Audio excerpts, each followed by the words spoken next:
Okay, I'm going to talk about what I'm doing right now, but mostly what will follow anything else I show on this particular project will be in the shorts section, because I don't want you guys to get the wrong idea. Just because you see me doing this doesn't mean this is what I do.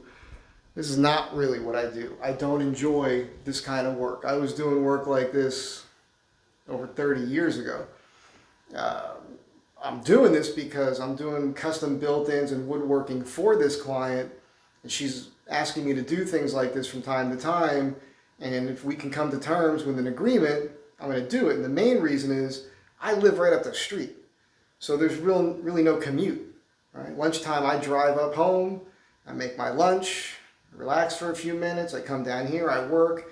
Nobody's giving me a hard time about the amount of time I put into it. It's a nice, easy gig, and I really love this client. We've become very good friends. She's going through a lot right now, so if I can help her out, 2 kids, a lot of stuff going on. So that's what you see.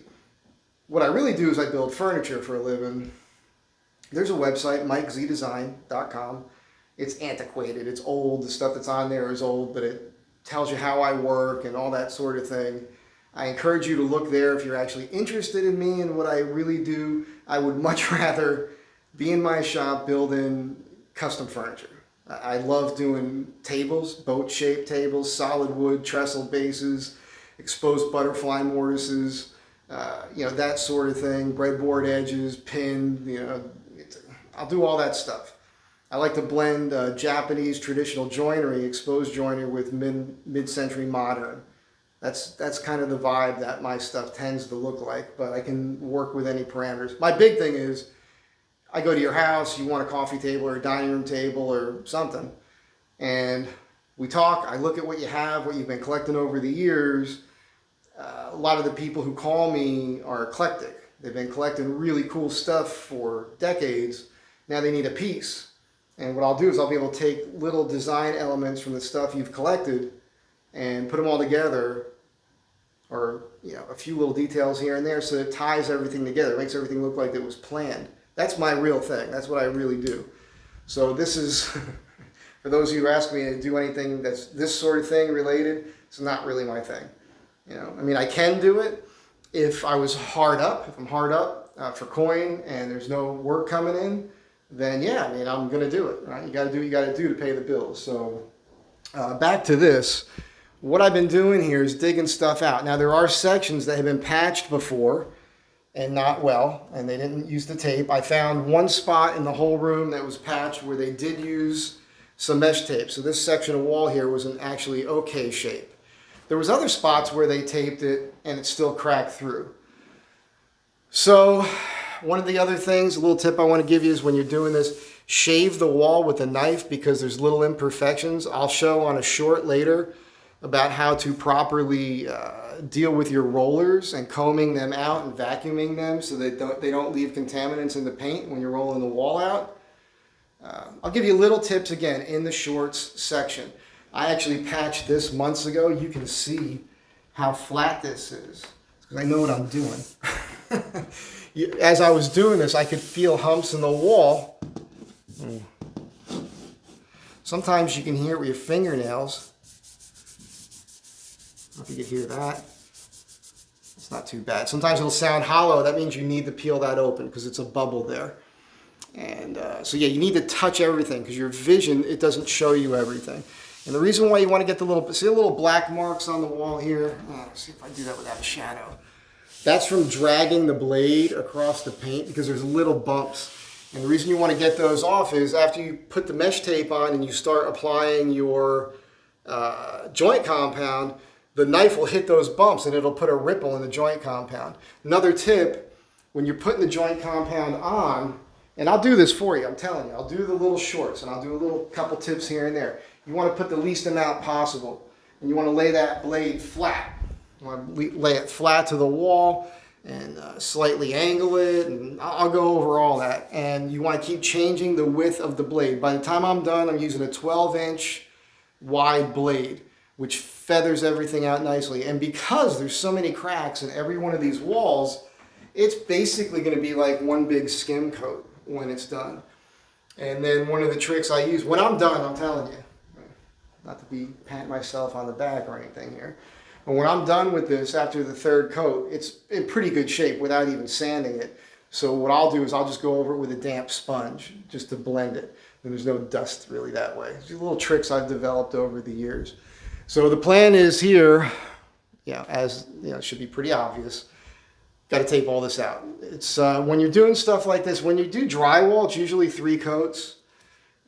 This could be 4 or 5 sometimes. Of course, that's not the entire section. That's just certain areas that are problem areas. And that's over that many days, but it's not like it takes a whole day to do it. Depends on the material you're using.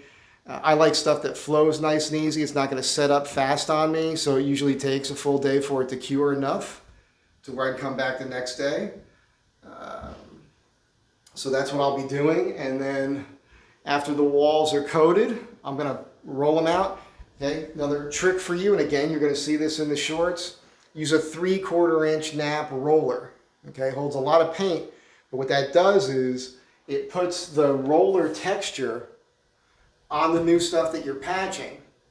Right? So if you use a thin nap roller or a foam roller, what happens is when you go over the part that has the texture from the roller, next to the new patch, this is smooth and this has a texture. So you want to apply a texture with that. And even though they make paints with primer in them, which I don't have a problem with, I use them, I still do a coat of primer on first. Because what that's going to do for me is both times, both when I do the primer and when I do the paint, I'm going to use the 3/4 inch thick nap roller. And that's going to give me 2 layers of a roller texture. So when I'm done, there's going to be an even texture on all the walls. You'll never know that any of this work was done. I'm telling you. I know it's hard to believe right now. But I've done this many, many times. After the walls are primed, I'm going to do a crown. She wants me to try to match what was there. I've explained to her that the crown molding that was there does not exist anymore. You can't buy it. You'd have to have it made. If I can find something close, we'll do that. Once the crown goes up, let me think here for a second. Yeah, I'll prime the crown with a brush. And then I'm going to put blue tape and plastic from the bottom of the crown to the floor, over the windows and the doors. And then I'm going to spray the whole ceiling. Obviously, I have to fill all these next, all the little nail holes. I got a little trick for that. I use that spackle. And then I use one of those sponges with the green scrub pad on the back. And I wet it. I dampen it, and I use the green scrub pad to quickly rub that in. Blends it in really nice, and when I put the spray on, it's done. And the spray paint, it's regular house paint, run through a sprayer, has a primer on it as well. It just makes all that go away. So, yeah, once the ceiling and the crown are painted, I pull all the plastic down, and then I do all the walls. I paint the walls. Trim is last. I'm trying not to have to do the trim right now. It's really not actually part of the job. I talked to her about that because it just takes too long, and because there's just a ton of prep with that. I really don't want to get into it right now, but she might have me do it anyhow. It's not my favorite thing. Probably at least have to do the base by the time it's all said and done. So she also talked about possibly having the floors sanded out and refinished in here. And as you can see, I am properly protecting them. That's something you want to make sure that you do all the time. So, yeah, I'm only putting this up, and look, I'm not going to be bombarding you guys with all these videos that much. I'm just doing it lately because there's been some new people to the channel, and they're asking me questions, they're sending me emails. I know I got a couple emails I got to check when I get home. As I said earlier, I can't respond to them via email right now, but I'll get back to you as I can. And but I just want to let you know, again, reiterate, just because you see me doing this, and I seem like I'm in a good mood, I don't like doing this. This is not my favorite thing. I would much rather be working with wood, and I don't mean that in a perverted way. You freaks, I know you're out there.